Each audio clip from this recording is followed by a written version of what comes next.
तो 3D में आज हम शुरुआत से बात करेंगे और 3D में स्ट्रेट लाइन और प्लेन इन सब के बारे में देखेंगे और फिर NCERT क्वेश्चन करेंगे। सबसे पहले मैं आपको एक्सेस के बारे में बताना चाहूँगा। इसमें 3 एक्सेस जो लेनी है आपको। सबसे पहले लेट ये एक्स एक्सेस है और ये मान लीजिए वाई है और ये जेड है। 3D व्यू में इसको इमेजिन करेंगे। ये जेड एक्सेस है, तो यहाँ का यूनिट वेक्टर आई कैप लिया जाता है, यहाँ का जे और इधर का के कैप। अब आपको 3D में स्पेस में किसी पॉइंट को ऑब्जर्व करना है। लेट एक पॉइंट ए है जिसके कोऑर्डिनेट हैं x1 y1 z1 और दूसरा कोऑर्डिनेट मान लीजिए बी है और जिसके कोऑर्डिनेट हैं x2 y2 z2। सबसे पहले हम ए बी वेक्टर फाइंड करेंगे, यानी distance between 2 point in vector form. तो अगर ये ए और बी 2 पॉइंट लिए हैं और इसको ओरिजिन से मिलाते हैं तो वेक्टर सम से इसका पोजीशन वेक्टर हम निकाल सकते हैं ए बी। तो यहाँ से ए बी की वैल्यू होगी इस ट्रायंगल में ओ बी माइनस ओ ए, और ओ बी और ओ ए की वैल्यू ओ के रिस्पेक्ट में ही पॉइंट होते हैं, तो ओ बी आपका होगा x2 y2 z2। आई जे के मैं यहाँ नहीं लिख रहा हूँ, आप समझेंगे उसे। x1 y1 z1 तो ए बी वेक्टर आएगा सब्ट्रैक्ट करने में x2 माइनस x1, अब लिख देता हूँ आई कैप, y2 माइनस y1 जे कैप और z2 minus z1 K cap. अब इसका मैग्नीट्यूड देखते हैं। मैग्नीट्यूड निकालने के लिए भी वेक्टर में इसको वैसे देख चुके हैं, तो ये होता है अंडर रूट जो भी आई का कोफिशिएंट है इसका स्क्वायर और वाई के कोफिशिएंट का स्क्वायर और थर्ड वन है जेड के कोफिशिएंट का, के कैप का कोफिशिएंट का स्क्वायर। तो ये बेसिकली जिस तरह दो बिंदुओं के बीच की दूरी का सूत्र है वही आ जाएगा और ये distance between A be given होगा ही। तो इसी तरह आपको 2 से 3 में इसको बनाना है। तो ये सबसे पहले हम इसमें अब बात करते हैं डी आर और डी सी एच की, मतलब द्विकोज्याएं और द्विघनपात की। तो सबसे पहले हम द्विकोज्या ही देखते हैं और इसका काफ़ी ज़्यादा यूज है द्विकोज्याओं का। डी सी डायरेक्शन कोसाइंस बोलते हैं उनको।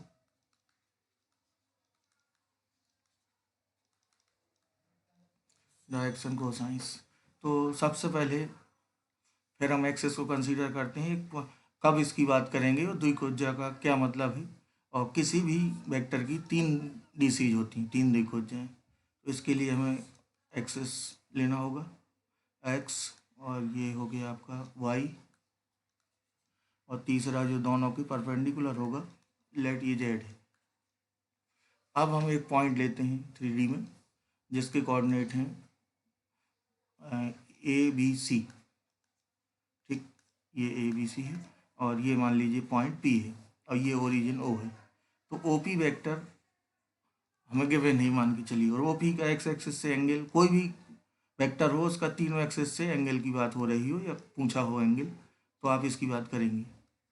माना यहाँ पे जो हमें गिवन है वो ये है कि पी के कोऑर्डिनेट गिवन है, तो ओ पी वेक्टर ये आपको फाइंड हो जाएगा ए आई कैप, बी जे कैप और सी के कैप। ये हम ले रहे हैं एक वेक्टर ओ पी, ये हमें ए बी सी हमने अज्यूम किया है, ये वेक्टर हमें गिवन है। अब हम इसी की 3 द्विकोज्याएं निकालेंगे और तीनों में क्या रिलेशन होता है, किस तरह फाइंड करते हैं, इसकी बात करेंगे। तो सबसे पहले मैं पी पॉइंट से इसमें परपेंडिकुलर ड्रॉप कर देता हूँ एक्स एक्सिस पे, और इस डिस्टेंस की मैं बात करूँ ओ पी, अगर सीधा सीधा मैं ये बेस निकालूँ ट्रायंगल ओ पी और ये मान लीजिए एम, ओ पी एम में कॉस अल्फा इक्वल टू क्या होगा, कॉस अल्फा होगा आपका ओ एम बाई ए। तो ओ एम की वैल्यू क्या आएगी, ओ एम की वैल्यू हो जाएगी आपकी ए कॉस अल्फा। तो ये जो ए कॉस अल्फा ये डिस्टेंस है इतनी, ए कॉस अल्फा ये पूरा ए था, एक्स सॉरी ये पूरी लेंथ जो है ये ए नहीं, इसको आर मान लीजिए, तो सीधा हम कहते हैं इसको ओ पी। तो सबसे पहले हमें 3 द्विकोज्याएं पढ़नी और द्विकोज्याएं होती हैं 3, कॉस अल्फा इक्वल टू ये है। अब मैं यहीं से कॉस अल्फा निकालूँ, इसी तरह कॉस बीटा और कॉस गामा तीनों परपेंडिकुलर ड्रॉप कर देंगे। तो सीधा जो आपको क्लियर रखना है वो ये है कि जो डी सीज होती हैं इन्हीं को डी सीज कहा गया है, ए बी सी, इसी से प्राप्त होंगी हमें। और उसमें रिलेशन होगा आपका कॉस अल्फा, ये भी डी सीज है, और कॉस अल्फा को हम लिख सकते हैं ये जो पहला कोफिशिएंट होगा ए, और इसकी length O P O P vector का मैग्नीट्यूड भी इसे कह सकते हैं।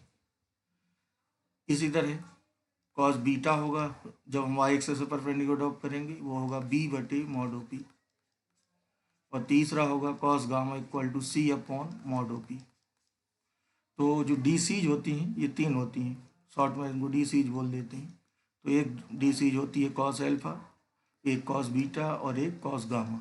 अगर हमें किसी भी वेक्टर के तीनों एंगल दिए हों तीनों एक्सेस से, तो डी सीज हम यहाँ से फाइंड कर लेंगे, और एक वैल्यू इनकी ये भी होगी। तो दोनों को ध्यान में रखना है आपको, कॉस अल्फा की जो वैल्यू है तीन डी सीज की, इनकी दोनों को इक्वल रखना है आपको, और ये दोनों याद होना है।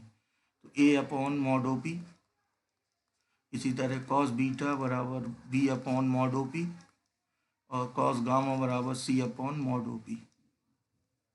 ये तो द्विकोज्या हम इससे भी फाइंड कर सकते हैं, वेक्टर गिवन हो एंगल गिवन हो। तो ये तो तीन डी सीज होती हैं। अब इनमें जरा रिलेशन देखते हैं क्या होता है। और तो सबसे पहले जो हमें वैल्यू मिली है ओ पी था आपका आर, और इसी को हमने कहा था ए आई कैप, बी जे कैप और सी के कैप। और डी सीज भी लिखी थी उधर, कॉस अल्फा था a upon mod O P, और कॉस बीटा था b upon mod O P, length है ओ पी की। कॉस गामा था c upon mod O P. Mod O P की वैल्यू हम यहाँ से मैग्नीट्यूड भी फाइंड कर सकते हैं, कितना होगा ये अंडर रूट आई के कोफिशिएंट, जे के कोफिशिएंट और के कोफिशिएंट का स्क्वायर। अब जरा इनको तीन इक्वेशन में मानता हूँ, और इनको स्क्वायर करके ऐड कर रहा हूँ तीनों को, यानी cos square alpha, cos square beta, cos square gamma. तो ये होगा आपका ए स्क्वायर बटे mod O P square, B square बटे मॉड ओ पी स्क्वायर, और सी स्क्वायर बटे mod O P square. O P square same है तो ये ऐड हो जाएंगे, A square B square C square. और ये इक्वेशन इसको हम अगर वन कह दें, सॉरी ये तीन में हम मान चुके हैं, फोर कह दीजिए इसे, तो ओ पी स्क्वायर की वैल्यू यहाँ से हम इधर रख देंगे तो ये कैंसिल हो जाएगा। ए square B square C square upon ए square B square C square, ये कैंसिल आउट हो जाएगा। तो यहाँ से हमें एक इम्पॉर्टेंट रिलेशन मिला कि तीनों डायरेक्शन जो डी सीज होती हैं उनके स्क्वायर का सम तीनों का हमेशा क्या होगा 1, और कभी कभी इनको हम एल एम एन भी अज्यूम कर लेते हैं। तो इसमें आपको सबसे ज़्यादा महत्वपूर्ण बात ये है कि जब क्वेश्चन इसमें बनेंगे तो आपको सबसे पहले तो यही क्लियर करना है डी आर गिवन है कि डी सी। तो डी सीज में आपको हमेशा इस तरह चेक करना है, जो भी डी सीज दी गई हैं अगर उनका स्क्वायर का सम 1 है तो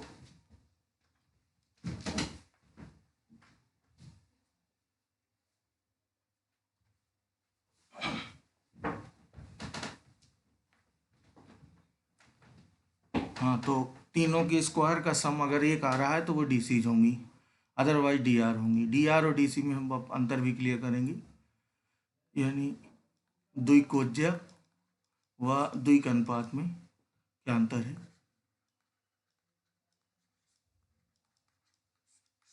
इसको बोलते हैं डायरेक्शन रेशियोज, डी आर्स, और ये डी सीज है शॉर्ट में। तो डी आर और डी सीज में उतना ही अंतर है जितना दो पैरेलल वेक्टरों में होता है, यानी आपको कभी कभी ये चेक करना पड़ सकता है ये डी सीज है कि डी आर। तो अगर स्क्वायर का सम 1 आ रहा है तीनों की तो डी सीज होगा, और अदरवाइज डी। और द्विक अनुपात में तो हमें डिवाइड भी कर देना है इक्वल चीज़ से तो जो भी चीज़ इक्वल है उसमें रेशियो निकालते हैं। ये नाम से ही पता चल रहा है द्विक अनुपात। इसको हम इस तरह बात कर सकते हैं, जैसे अभी आपने डी सी निकाली थी तीनों, उनको हमने नाम दिया था एल एम एन। क्या थी वो, A upon mod O P, और कॉस अल्फा भी था, और एक की वैल्यू ये थी B upon mod O P, और C upon mod O P. इसमें अब अगर मुझे यहाँ से, ये तो डी सीज है, अगर यहाँ से मुझे डी आर चाहिए तो जो इक्वल चीज़ है उससे हम, रेशियो होता है, इक्वल चीज़ से हम गुणा या भाग कर सकते हैं। तो इसको हम लिखेंगे फिर डी आर को ए अनुपात बी अनुपात सी, तो ये हो जाएंगी डी आर्स, यानी जो सेम चीज़ होगी उससे डिवाइड हो जाएगा तो वो डी आर देगा। और डी आर में स्क्वायर का सम एक होना जरूरी नहीं, डी सीज में जरूरी है। तो जो भी चीज़ सेम है डी सीज में, तो डी सी से डी आर और डी आर से डी सी में जाना हो तो बस इसी चीज़ का आपको ख्याल रखना है। और डी सी चेक करेंगे आप स्क्वायर के सम से हमेशा, और जो भी चीज़ इक्वल होगी उससे अगर हम भाग दे देते हैं, रेशियो निकालेंगे और ये चीज़ कैंसिल आउट होगी तो फिर वो डी आर मिलेगा हमें, द्विक अनुपात। तो इसके लिए द्विक अनुपात में ए अनुपात बी अनुपात सी अपॉन मैग्नीट्यूड आएगा इनका। ठीक है, आगे बढ़ते हैं और कुछ पर्टिकुलर एग्जाम्पल भी लेते हैं। जैसे X axis Y axis Z axis, इनकी भी डी सी चाहिए हमें। तो एक्स एक्सेस की 3 होंगी डी सी, और वाई एक्सेस की भी 3 होंगी, और जेड एक्सेस की भी 3 होंगी डी सी। तो एक्स एक्सेस में कोई भी वेक्टर होगा, तो मान लीजिए हमने वेक्टर माना ए आई, तो जब हम एक्स एक्सेस की डी सी निकालने जाएंगे तो A1 बटे मॉड ओ पी होगा, और बाकी A2 A3 कोफिशिएंट 0 है, और भाग होगा ए आई का मॉड भी ए ही होगा, तो सीधा सीधा यहाँ पर बचता है 1। तो एक्स एच की होती हैं 1 0 0, यानी ए आई में आप ए का भाग देंगे और यहाँ का इसका कोफिशिएंट लिया जाएगा यहाँ, तो ए बाई ए से क्या मिलेगा 1। वाई जेड वाली डी सी 0 होंगी इधर तीनों एक्सेस की, और वाई एक्सेस में वाई वाली डी सी होगी बस ये 0, ये 1 और ये 0। जेड एक्सेस में 0 0 1, 3 डी सीज होंगी, तो तीनों आप लिखेंगे, किसी भी एक्सेस की हमेशा 3 डी सीज होंगी। तो ये एक्स एक्सेस की 1 सब में स्क्वायर का सम भी एक है, तो ये पर्टिकुलर है, नहीं याद रखेंगे। कोई भी वेक्टर गिवन हो, हमें डी सीज फाइंड करना हो तो हमेशा एक एग्जाम्पल भी ले लेते हैं। मान लीजिए कोई वेक्टर है O P 3i cap minus 5j cap plus 11k cap, और इसकी हमें डी सीज फाइंड करना है। तो डी सीज फाइंड करने के लिए हम सीधा सीधा बस फार्मूला रख देंगे। अब तो 3 जो डी सीज होंगी वो होंगी 3 अपॉन मैग्नीट्यूड से हमें भाग देना होगा, तो मैग्नीट्यूड पहले फाइंड कर लेंगे। ये होगा आपका अंडर रूट 9 25 और 121, तो ये आपका हो जाएगा 130 और 155। तो 3 बटे अंडर रूट 155 माइनस 5 बटे अंडर रूट 155 और 11 बटे अंडर रूट 155, इनके स्क्वायर का सम 1 भी आएगा। ये तो हो गया हिसाब से। और दूसरा जो क्वेश्चन बनेगा इसमें 1 नंबर का, वो होगा आपका एंगल के हिसाब से। तो इस पर भी एक क्वेश्चन कर लेते हैं उदाहरण, तो क्वेश्चन ही लिख देता हूँ। यदि एक सदिश कोई भी वेक्टर है, एक सदिश तीनों अक्षों से बराबर कोण बनाता है, तीनों अक्षों से बराबर कोण बनाता है, तो उसकी द्वि कोज्याएं ज्ञात करो उसी सदिश की। तो सदिश की द्वि कोज्याएं ज्ञात करो।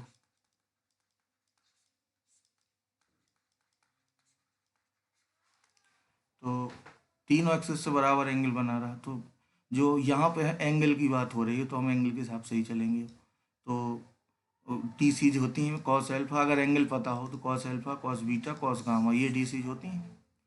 तो इन्हीं को फाइंड करना है, तो अब हमें अल्फा बीटा गामा चाहिए। तो ये तीनों एक्सिस से बराबर कोण बना रहा है कोई वेक्टर, अगर तीनों से बराबर बना रहा है तो मान लेंगे कि माना बराबर एंगल थीटा है। ठीक, लेट माना बराबर कोण थीटा है, जो भी तीनों एक्सिस से दिया है। अब तीनों एक्सिस से कोण अगर बराबर है तो अल्फा बीटा गामा की वैल्यू थीटा ही होगी। तो इनका वर्गों का योग जो 1 होता है, इसमें हम ये वैल्यू रखेंगे। पहले ये फॉर्मूला हो गया। अब अल्फा बीटा गामा सबकी वैल्यू थीटा है क्योंकि गिवन है। तो cos square theta cos square theta cos square theta equal to 1। अब ऐड कर देंगे तो कॉस स्क्वायर थीटा आएगा 1/3 हो जाएगा इधर। तो कॉस थीटा की वैल्यू क्या होगी, +-1/√3। और ये डी सीज होती हैं, तो यहाँ सब की जगह पहले थीटा रख देंगे, तो डी सीज यही होंगे, इक्वल होंगी तीनों, कॉस थीटा को, और ये वैल्यू रख देंगे। तो यहाँ से जब भी कोई भी सदिश बराबर एंगल बनाएगा तीनों एक्सिस से, तो उसकी डी सीज ये होंगी, ये +-1/√3। चलिए अब इसमें आगे बढ़ते हैं। तो सबसे पहले आपको पढ़ना है 3D में लाइन। हम लाइन की बात करते हैं, ये आपकी इनिशियल जानकारी थी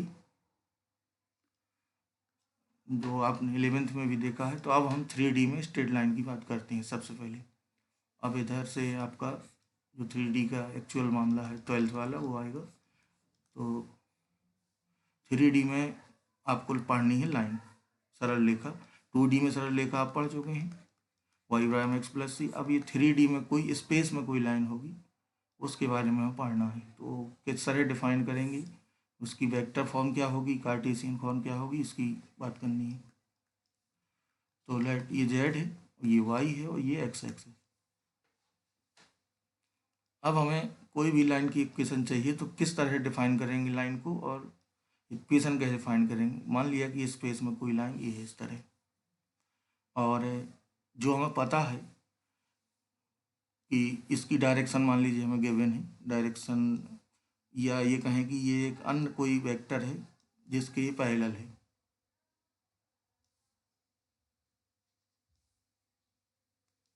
तो मैं लाल से बना रहा हूँ जो हमें इक्वेशन फाइंड करनी है।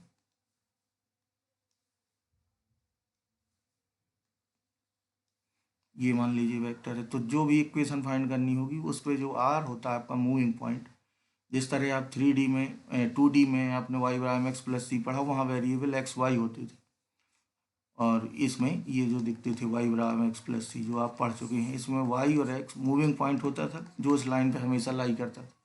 इसी तरह यहाँ पे पॉइंट होगा आपका x y z, और एक यानी हम x y z को हम कभी भी मान सकते हैं, ये वेरिएबल है। और एक सिचुएटेड पॉइंट है, मान लीजिए इस पर x1 y1 z1 जो इस पर स्थित है।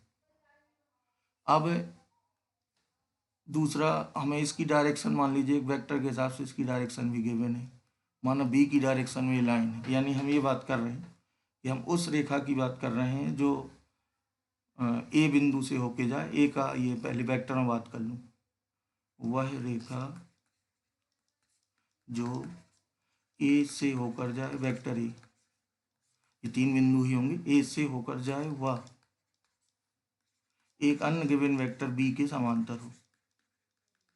तो हम पहले वेक्टर फॉर्म में ही बात करते हैं। ए वेक्टर मैंने इधर माना है x1 y1 z1, और इधर हम ए और बी, और बी और ए की वैल्यू गिवन होगी तो वो रख दी जाएगी।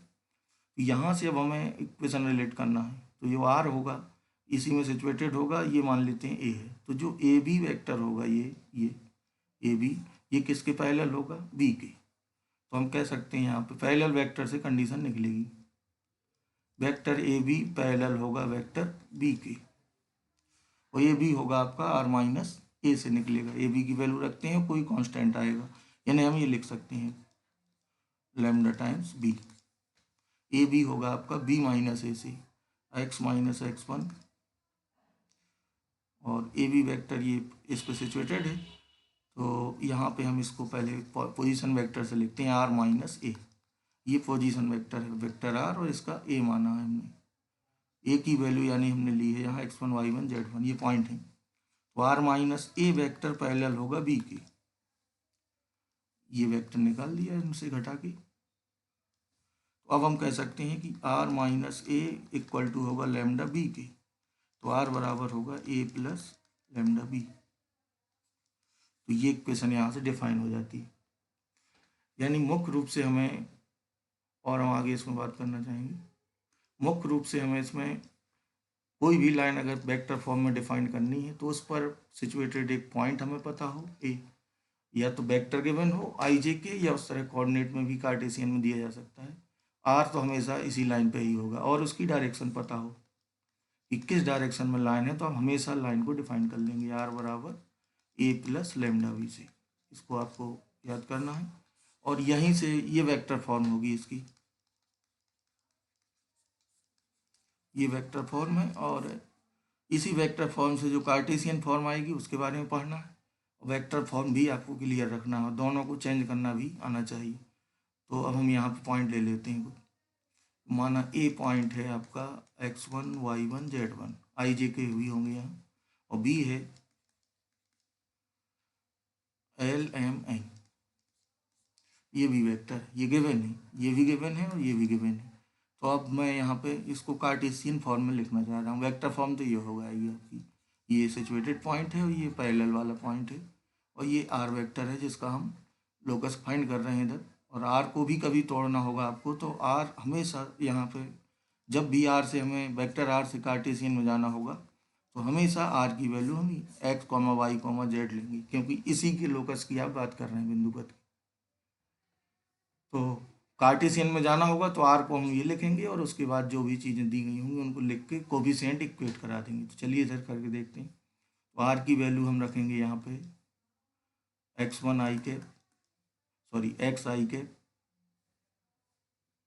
सिर्फ एक्स मानेंगे इसे, और वाई जे कैप, जेड के कैप इक्वल टू ए की वैल्यू रख दीजिए x1 आई, y1 जे कैप और z1 K cap plus lambda times L I cap, M J cap और एन के कैप।